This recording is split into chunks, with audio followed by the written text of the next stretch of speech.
Você não conhece esta jovem. Mas quer queira, quer não, neste exato momento, você já a julgou. Numa fração de segundo, você já decidiu se a considera confiável, competente, simpática. Não duvide, o seu cérebro é uma maravilha de última geração gerenciando 90% de tudo o que você faz sem que você saiba, independentemente de você estar acordado ou dormindo.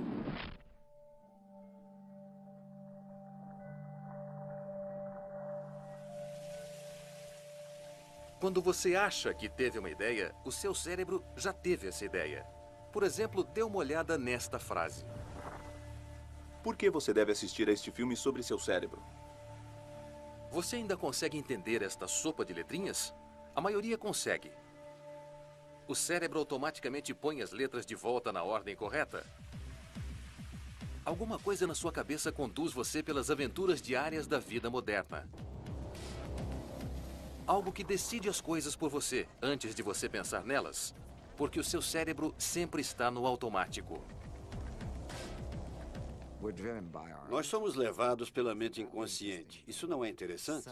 Muito do que fazemos é inconsciente. As decisões que tomamos são quase ditadas para nós. Eu sempre penso, quem está no comando aqui? Sabe? Quem é que manda no show? Quanto controle nós realmente temos? As influências inconscientes estão lá em todo lugar. E à medida que as pesquisas avançam, elas nunca vão para outro lado. Nunca dizem, pensávamos que essas coisas eram inconscientes, agora descobrimos que são conscientes. Não, é o oposto. Todas as coisas que pensávamos, porque achávamos que tudo era consciente, menores, tornaram-se o incrível homenzinho que encolhe na cabeça. Existe todo tipo de falha na nossa percepção e confabulações que o nosso cérebro faz por nós, para nós podermos existir, porque é mais fácil fazer isso do que realmente tentar fazer uma representação precisa do mundo. É mais rápido e fácil para nós imaginarmos a aparência do mundo, porque geralmente isso dá certo. Contudo, algumas pessoas nos enganam de propósito.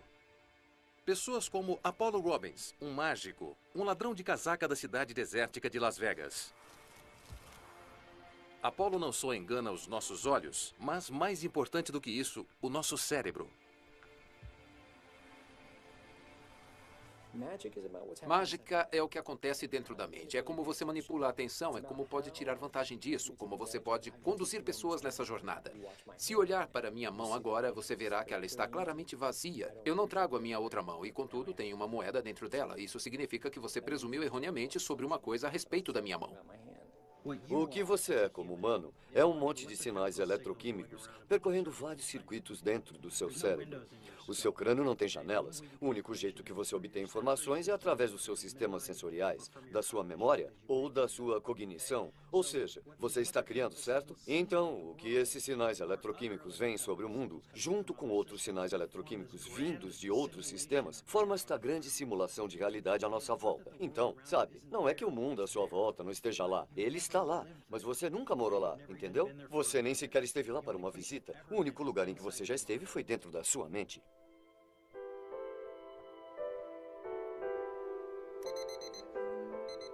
Toda manhã, quando abrimos os nossos olhos, circuitos inconscientes conjuram uma simulação do que percebemos como o nosso mundo. Nessa grande ilusão, no olho da nossa mente, a única parte que aparentemente operamos ativamente é onde conscientemente colocamos a nossa atenção. Se este jovem encontrar o amor da vida dele hoje, ele só perceberá isso se a mente inconsciente dele compartilhar a mesma visão.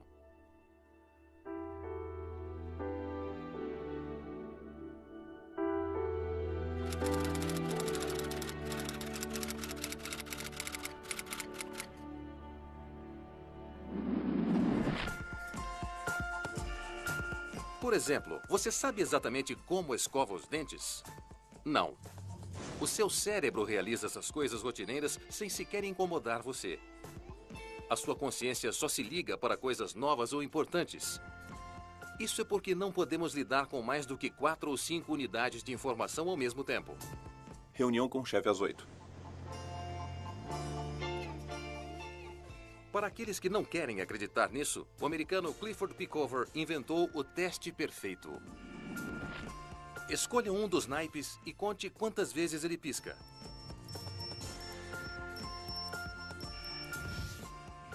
Agora escolha uma carta. Dê uma olhada nela com atenção e repita para si mesmo o naipe e o valor 3 vezes. Então olhe para um dos naipes abaixo e conte a frequência com que ele pisca.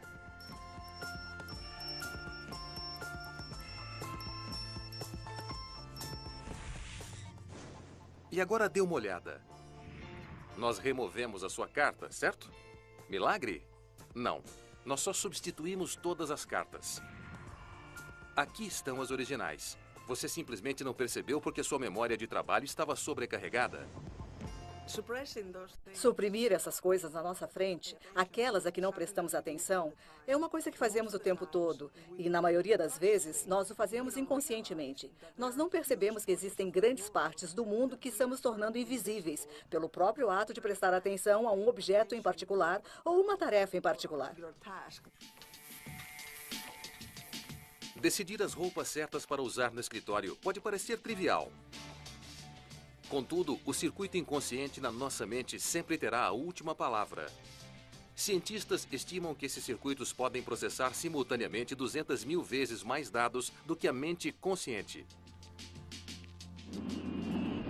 Isso é porque a nossa mente consciente está limitada ao córtex cerebral, uma camada enrugada de 1 milímetro de espessura que envolve o nosso cérebro como uma touca de banho. Cerca de 15 bilhões de neurônios podem se conectar para ativar novas redes em frações de segundo. Contudo, os impulsos elétricos do pensamento consciente devoram mais energia do que os músculos de um atleta profissional. E é por isso que o nosso cérebro normalmente tenta se virar sem a nossa mente consciente. O tronco encefálico regula as funções corporais vitais, como respiração e índice cardíaco. O cerebelo coordena todas as rotinas motoras, como andar ou agarrar. E o sistema límbico nos conhece melhor do que conhecemos a nós mesmos, porque regula tudo o que sentimos. E esse filtro do inconsciente, o tálamo, se encarrega de decidir o que é novo e importante o bastante para compartilhar conosco. E é por isso que o nosso cérebro sempre parece saber mais do que nós sabemos. Talvez esse seja o motivo de termos tão pouca influência sobre o que somos e o que fazemos. E até sobre o que vestimos.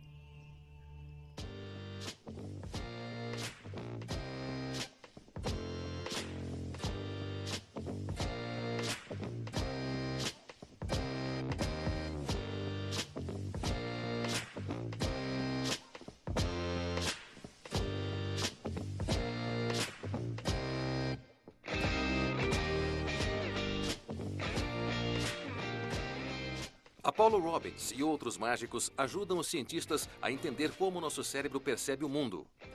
No Instituto Barrow, em Phoenix, até os mais diminutos movimentos dos olhos são capturados com estes rastreadores.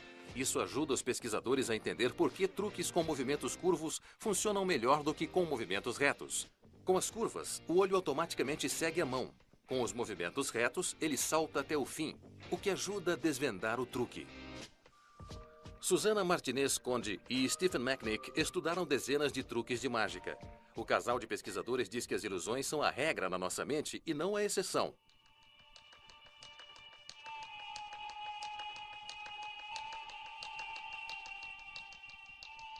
Magic Tony, de Phoenix, é um mágico em meio período, mas também é pós-graduado em psicologia. E é por isso que às vezes ele se apresenta no laboratório. Objetos de estudo acompanham os truques dele com até 1000 movimentos oculares por segundo. Contudo, eles ainda não percebem como estão sendo enganados. Tony desvia a atenção deles de propósito. E aparentemente não conseguimos evitar, mas acompanhamos o olhar dos outros.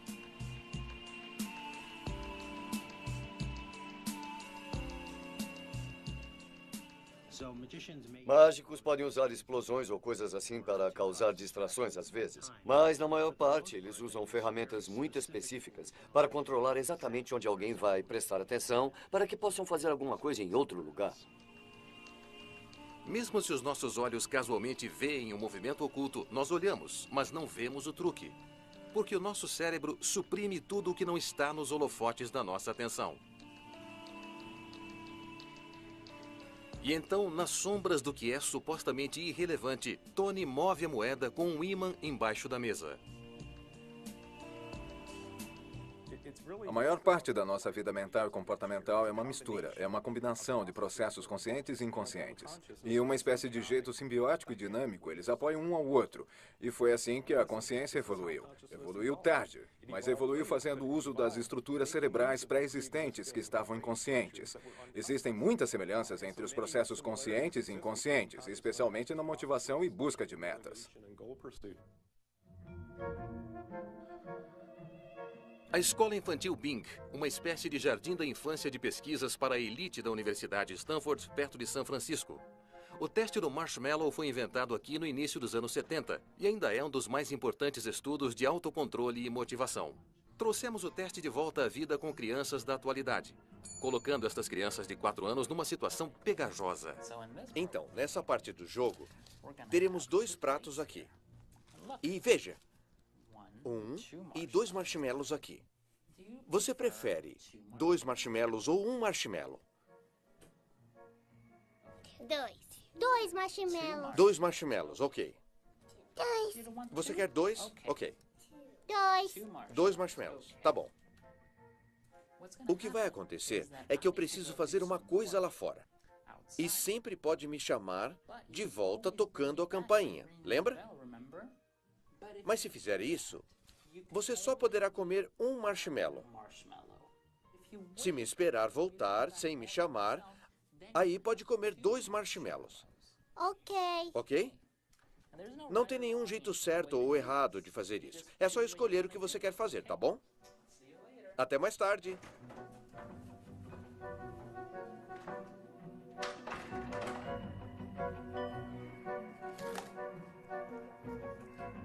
Assim como no teste original, algo na mente das crianças entra no automático. Cada uma das crianças de 4 anos desenvolveu a sua própria estratégia inconsciente para poder resistir à tentação.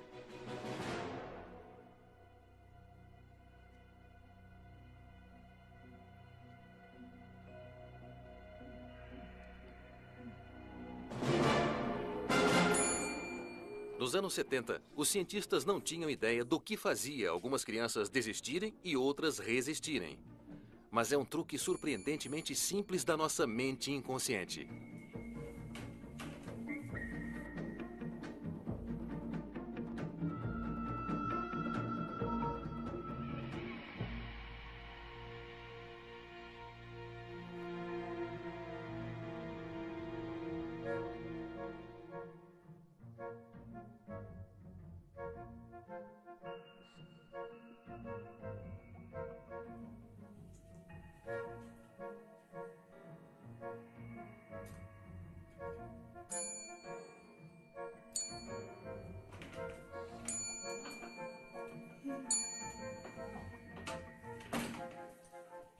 Ok.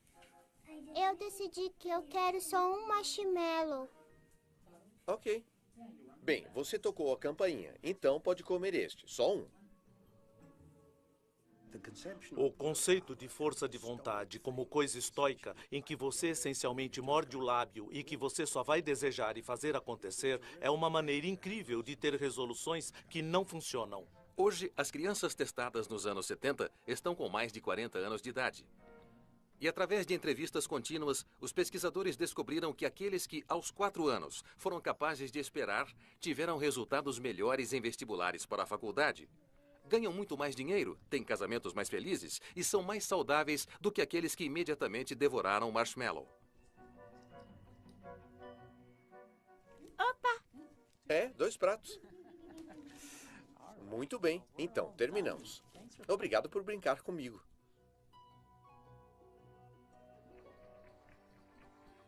A maior parte do tempo é perfeito para nós quando o nosso cérebro automático cuida das rotinas do dia a dia.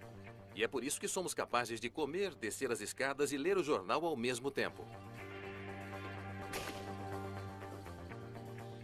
O nosso inconsciente nos diz o que queremos para o desjejum e se queremos café ou chá antes sequer de pensarmos nisso. Ele analisa quantidades espetaculares de dados em milissegundos. Ele é muito mais complexo do que qualquer decisão proposital da mente consciente.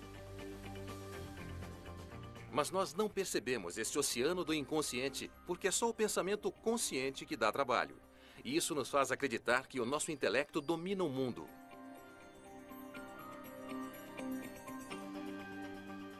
Encontre-me em 15 minutos. Pode ser? Devorar frutas e iogurte em movimento não é um problema para os nossos circuitos conscientes. Tampouco as complexidades de dirigir. Se tivéssemos de pensar constantemente sobre as nossas mãos e pés, como se fosse a nossa primeira aula de volante, a maioria de nós preferiria pegar o trem.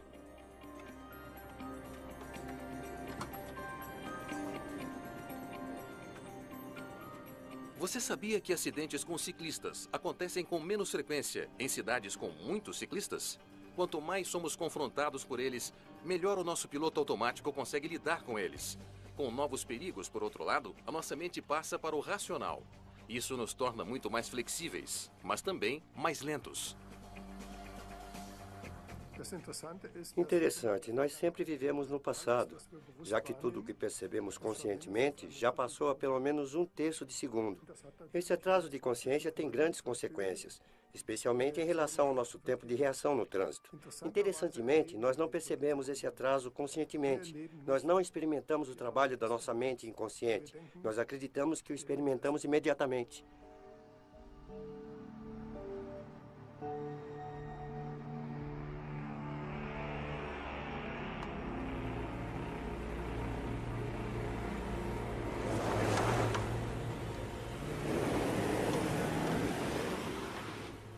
Quando olhamos para alguma coisa, um feixe de raios de luz passa através da nossa pupila e atinge a retina dos nossos olhos.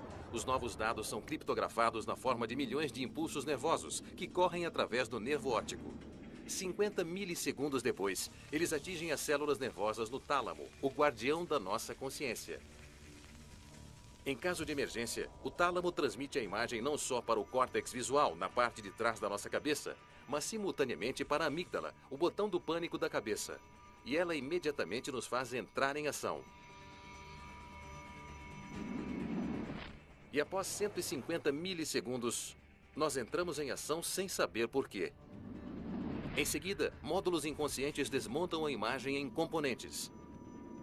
Neurônios especiais analisam cores, contornos, contrastes e enviam os seus resultados através das bases de dados das nossas experiências do córtex visual, na parte de trás da nossa cabeça, para o lobo frontal. Aqui em um flash, todos os pedacinhos são remontados numa imagem significativa e retransmitidos de volta para o córtex visual. Agora, a partir deste momento, podemos conscientemente ver a imagem. Uma criança correndo atrás de uma bola, indo para a rua, pré-avaliada e projetada 300 milissegundos no futuro. E esse é o simples motivo pelo qual Marta é capaz de pegar o menino bem a tempo. Se você elevar o seu polegar à altura dos olhos, com o braço estendido e olhar para a unha do polegar, o tamanho da unha do polegar é cerca de 1 grau de ângulo visual. Isso significa que se você tivesse 360 polegares, faria um círculo em torno da sua cabeça. E esse 1 grau de ângulo visual é o tamanho da sua fóvea, que é a parte da sua retina onde você pode ver. Em todas as outras partes, você é essencialmente e legalmente cego. Vamos dar uma olhada em Leander e Rafael. Os dois estudantes estão usando roupas parecidas, têm a estatura parecida, mas são diferentes o bastante para sabermos quem é quem. Mas você acha que perceberia se Rafael iniciasse uma conversa com você e, no meio, ele fosse substituído por Leander? É? Então dê uma olhada no teste criado pelo psicólogo americano Daniel Simons. Com licença, eu estou procurando por um banco do povo. Banco do povo, eu estou procurando por um banco do povo. Banco do povo? É. Deixa eu pensar. Onde é que fica? Não, mas que comédia. Tem um depois da esquina, quase perto da praça. Eu estou procurando a Rua da Prata. Sabe onde fica? Rua da Prata. Rua da Prata. Então, sabe onde é? Deixa eu ver. Estamos aqui e é aqui que você quer ir. Tem algum banco do povo por aqui? Pode me mostrar no mapa? Não sei.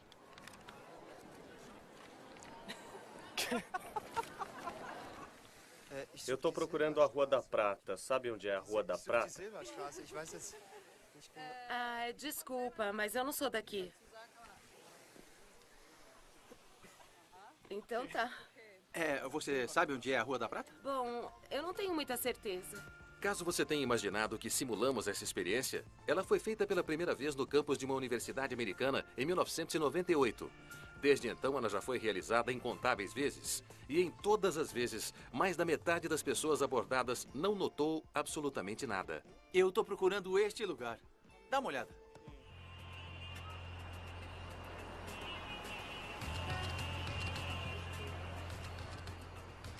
O nosso mundo está ficando cada vez mais complexo. Um psicólogo americano calculou que hoje o cérebro humano pode absorver simultaneamente 11 milhões de unidades de informação. Contudo, só estamos conscientemente cientes de um máximo de 40. Por isso, Nova York é exaustiva quando a visitamos pela primeira vez. Mas quanto mais nos aventuramos em lugares como Times Square, mais à vontade nos sentimos com eles. Isso é porque o passamos para o piloto automático. E o nosso cérebro faz desvanecer o que é considerado irrelevante ou familiar.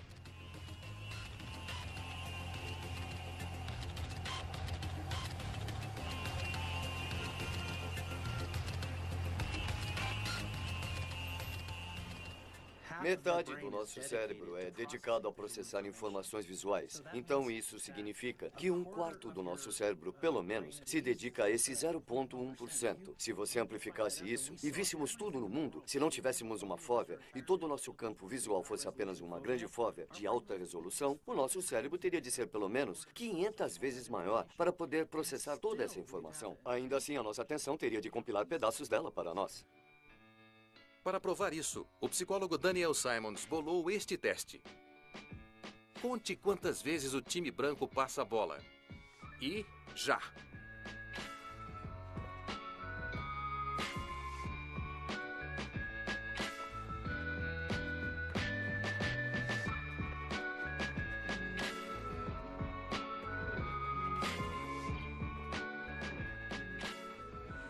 Foram exatamente 19 vezes. Mas você viu o gorila? Mesmo que você tenha notado alguma coisa, metade das pessoas testadas não viu o gorila. Elas estavam cegas para o gorila preto porque estavam ocupadas demais contando os passos do time branco.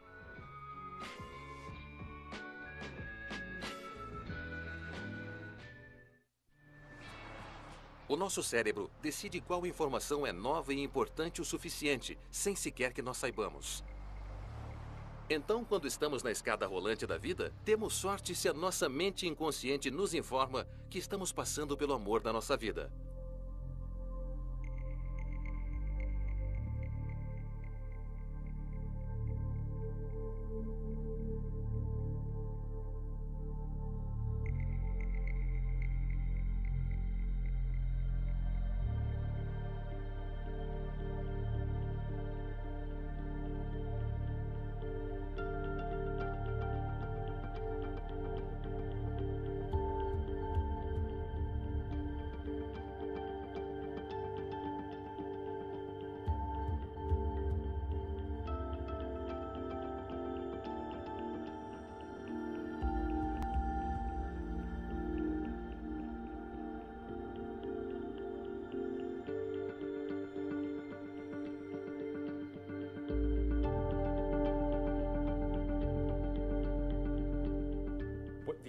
O inconsciente é especializado no presente. A consciência pode viajar no tempo. Podemos nos lembrar do passado, nos perder no passado, fazer planos para o futuro. Mas qual sistema está cuidando da loja enquanto estamos no futuro e pensando sobre o passado, andando pela rua?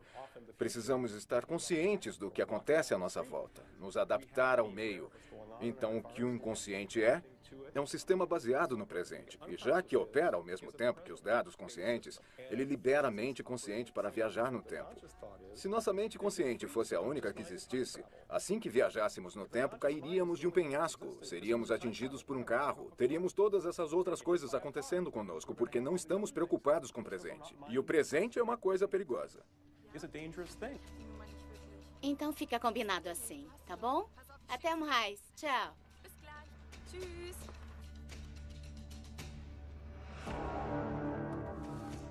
Gosto de pensar que nossa mente trabalha como uma torre de vigia. Se você quer passar pela torre, precisa passar pelo guarda. Mas se o guarda não estiver prestando atenção aos sistemas de vigilância e às informações que ele recebe, então ele pode ser suprimido.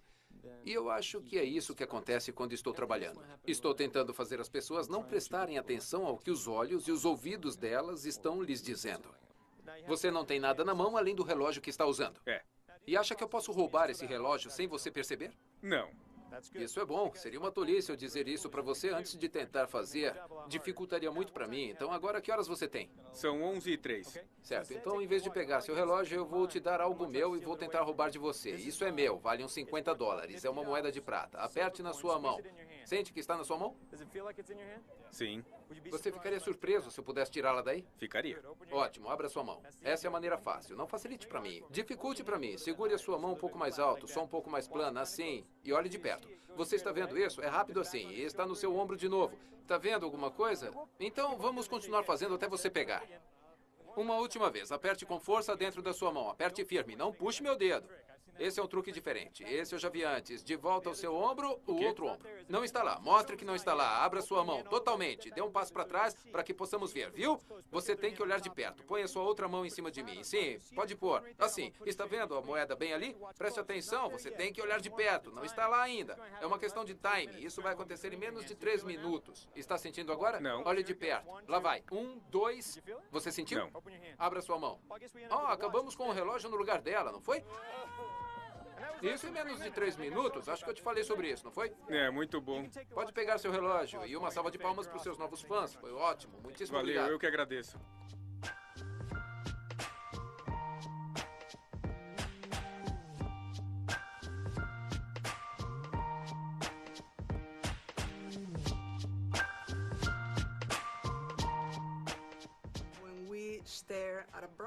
Quando olhamos para uma luz brilhante, então nós desviamos os olhos. Ainda podemos ver uma imagem posterior muito forte. Não importa para onde olhemos.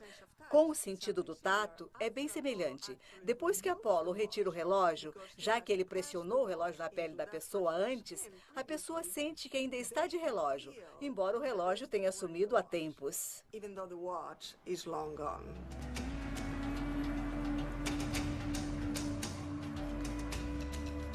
Nós podemos caminhar sem pensar pelo nosso mundo somente porque cada experiência deixa um print na nossa memória inconsciente.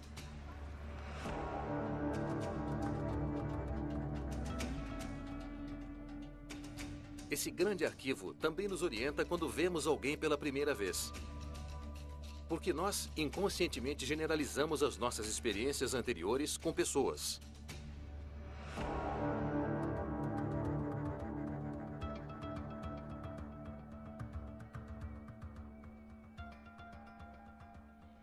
Uma exposição de menos de 100 milissegundos a uma face, a uma nova face, que você nunca viu antes, é suficiente para as pessoas tomarem todo tipo de decisão. Tipo, se a pessoa é confiável, se a pessoa é competente. Não é o caso que essas inferências sejam necessariamente precisas, mas mesmo assim nós a fazemos muito rapidamente. Alex Todorov usou incontáveis fotos de rostos como objetos de estudo. Os resultados provam que julgamos rostos tão rapidamente que a nossa mente consciente nem sequer tem tempo de se envolver. Nós avaliamos rostos de bebês como incompetentes, mas confiáveis. E classificamos olhos muito próximos e um queixo quadrado como agressivos. Quando o nosso raciocínio acaba entrando em jogo, só ficamos mais confiantes em nossas suposições, mesmo que aparentemente estejamos errados.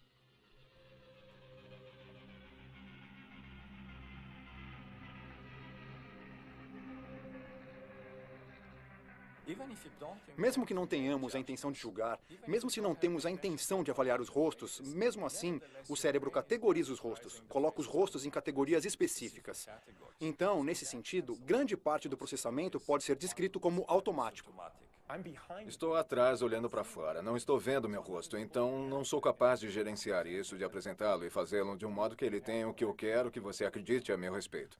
E esse é o domínio clássico da comunicação não verbal, onde os rostos são muito importantes e isso é muito poderoso. Mas só estamos começando com o trabalho de Todorov e de alguns outros, só estamos começando a nos dar conta do poder que isso tem e é muito difícil ignorar isso. Há décadas, os cientistas vêm tentando desenvolver um software capaz de fazer o que nós fazemos sem esforço. reconhecer e interpretar rostos.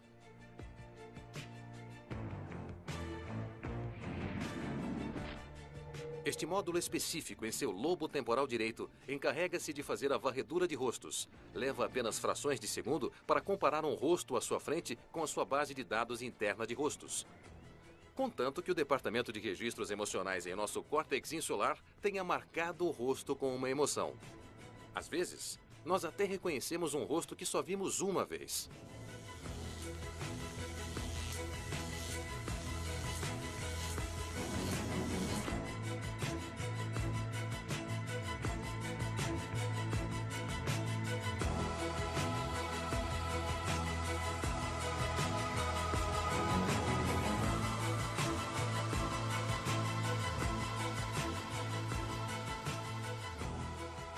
As nossas expressões faciais são compostas por 43 unidades musculares ativas. Se olharmos para todas as combinações possíveis, a soma é de até 3.000 expressões faciais significativas.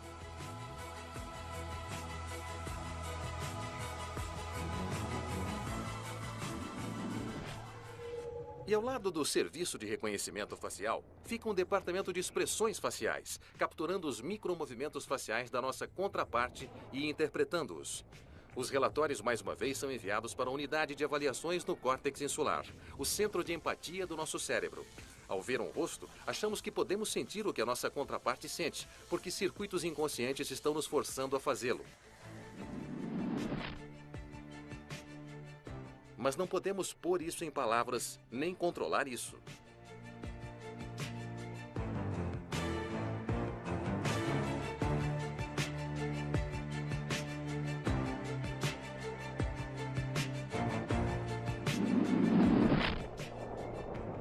Qualquer coisa que não tenha um rosto é processada pela unidade de reconhecimento de objetos, aqui pintada de azul. Os portadores de autismo também usam a unidade de objetos quando olham para um rosto humano. Para eles, um rosto é como uma cadeira. É por isso que eles parecem cegos às emoções de outras pessoas. Nós, por outro lado, às vezes lemos demais num rosto. Fizemos alguns estudos tentando prever eleições políticas pela aparência facial. E, em geral, pode-se prever cerca de 70% das eleições baseado em um único olhar para um rosto. E essas são avaliações de pessoas que não sabem que estão olhando para políticos. Então, elas não estão familiarizadas com os rostos.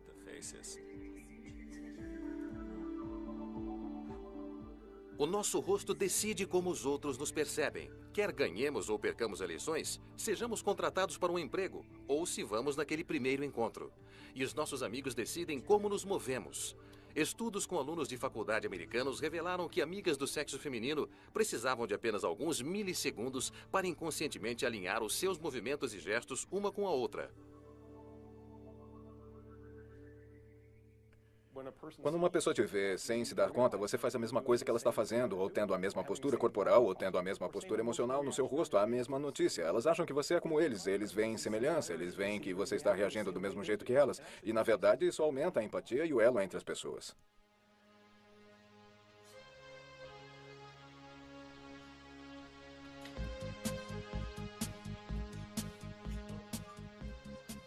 Circuitos inconscientes também nos guiam quando fazemos compras. Eles nos dizem o que devemos comprar e o que estamos dispostos a pagar por algo. Pesquisadores descobriram que cartões de crédito burlam o sistema de alarme dentro da nossa cabeça. Ele é alertado quando cedemos alguma coisa. Mas o cartão de plástico é devolvido a nós pelo caixa e nós só percebemos que estamos no vermelho no final do mês. Até lá, estamos seguros na ilusão de ter economizado dinheiro ao gastá-lo numa liquidação. Muito obrigada.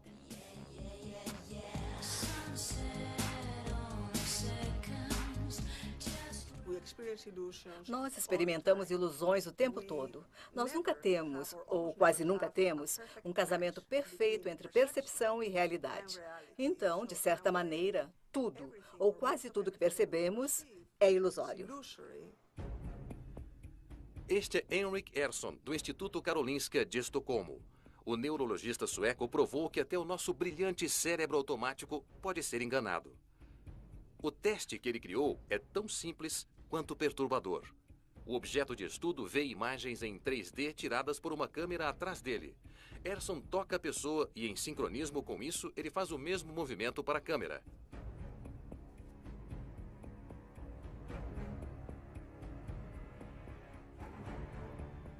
Pode parecer incrível, mas o toque e a imagem em 3D aparentemente são fundidos pelo nosso inconsciente em uma coisa só. E mesmo que a mente consciente reconheça claramente a ilusão, as sensações ainda não podem ser negadas.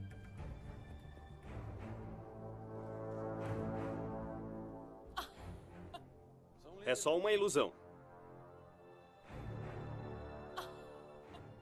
O corpo deve ser especial, deve ser uma coisa que você pode confiar, uma sensação bem crua. Bom, você não pode confiar numa sensação do seu corpo. Isso também é uma construção do cérebro, do mesmo jeito que o cérebro constrói o que a gente vê. Com uma montagem um pouco diferente, o teste é levado ao nível seguinte. Desta vez, Valéria Petkova, colega de Erson, prende a câmera a um manequim.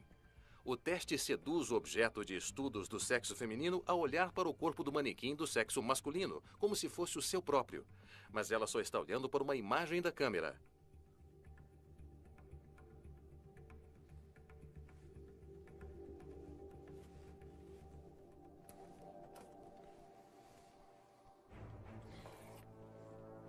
Quanto mais forte a reação de uma pessoa ao toque, mais perfeita é a troca do corpo. Não importa o quanto seja absurda.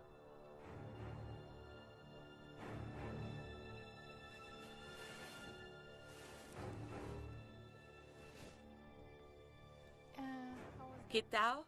Como se sentiu? Como se sentiu? Foi muito perturbador? Foi, porque senti completamente que era o meu corpo e que você queria me cortar. Podemos tirar isso? A gente pode dar um tempo. Tá. Essas ilusões você não pode fingir que não estão lá. Você vê um manequim. Ele não se parece com um corpo humano real. Mas, ainda assim, quando você o toca e você vê esse toque ao mesmo tempo com o toque que você sente, o cérebro funde esses dois sinais e decide: sim, este deve ser o meu corpo. Sabe, o corpo mal se parece com o meu corpo. Mal está no lugar do meu corpo e os toques que vejo e sinto acontecem ao mesmo tempo. Então o cérebro só cria essa interpretação. Sim, este é o meu corpo. Existe uma hierarquia de sentidos. Os sentidos mais potentes são o sentido de tato e o sentido de equilíbrio. Todos os nossos outros sentidos são subordinados a estes. Se usamos óculos que viram tudo de cabeça para baixo, então, de início, parece que o mundo está ao contrário. Mas os sistemas motores sensoriais garantem que tudo volte como estava. O nosso motor sensorial domina o visual e o visual, por sua vez, domina a audição.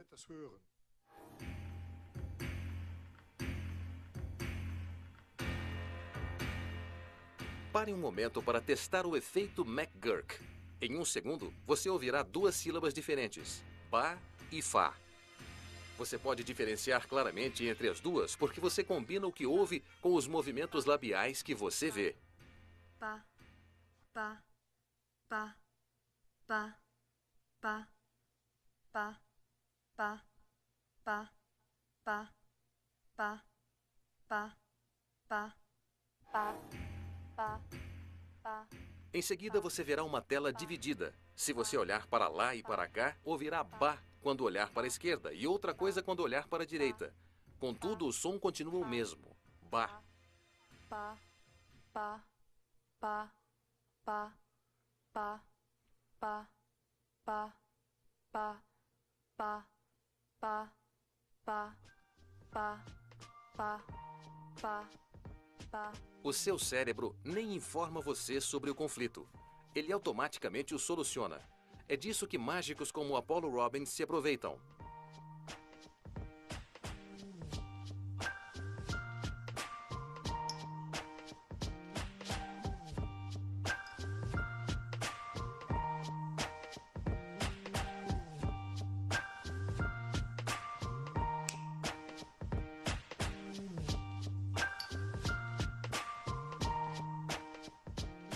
Você nem descobriria o truque de Apollo se voltasse o filme.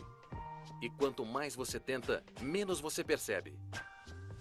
O jogo das conchas não funciona até haver um investimento emocional. Então, quando você só está observando, você tenta adivinhar. Acho que está embaixo do número 2. Sim, você pode estar certo. Mas se você tem um interesse pessoal quando tem dinheiro na mesa, você vai dar prioridade ao que escolhe. E é aí que podem se aproveitar de você. Não é à toa que nosso primeiro encontro nos dá um frio na barriga e nos deixa ansiosos. Em milissegundos, o nosso cérebro faz a varredura de coisas como proporção de quadris para a cintura, a cor dos olhos, simetria facial e fragrância do corpo. E isso, por sua vez, diz ao nosso subconsciente se os nossos sistemas imunológicos combinam.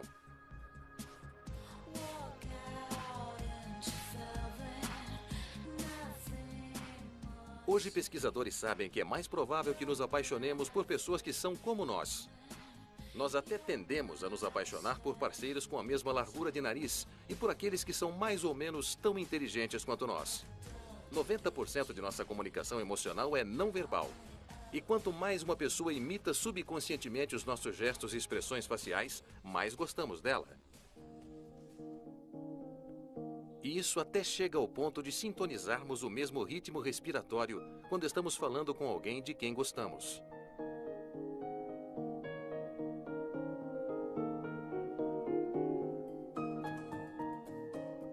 Para nos apaixonarmos, o nosso cérebro animadamente despeja hormônios que afetam o nosso bom senso e nos deixam viciados. E aí temos apenas uma meta: ficar perto daquela pessoa.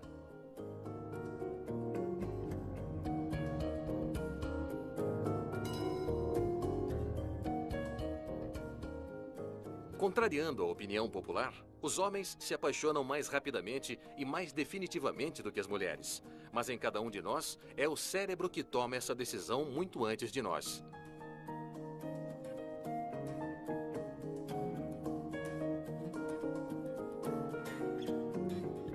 É por isso que existe um sistema automático de monitoramento de erros em nossa cabeça, que registra cada contratempo antes que aconteça.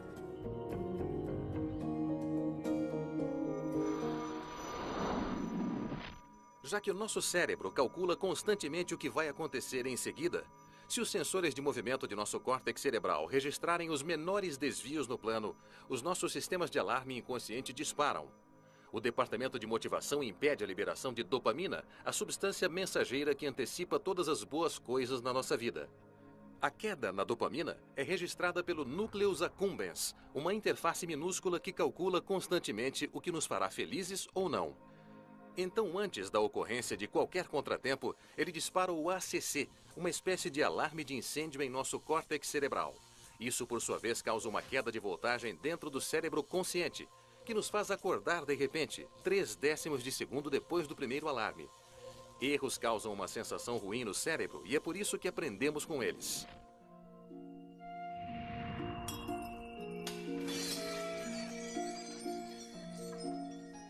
No próximo episódio, você descobrirá se as coisas ficarão sérias entre o nosso casal apaixonado ou se a felicidade de Martha e Jake é frágil.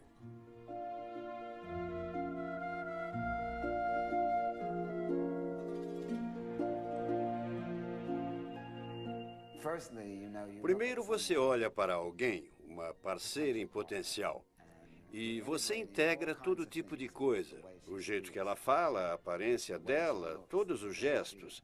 E cada pequena coisa é imediatamente integrada em algum tipo de cálculo gigante, dizendo: aceitável, goste dela. Eu acho isso interessante. Você conhece alguém no trem e uma semana depois a pessoa é sua parceira.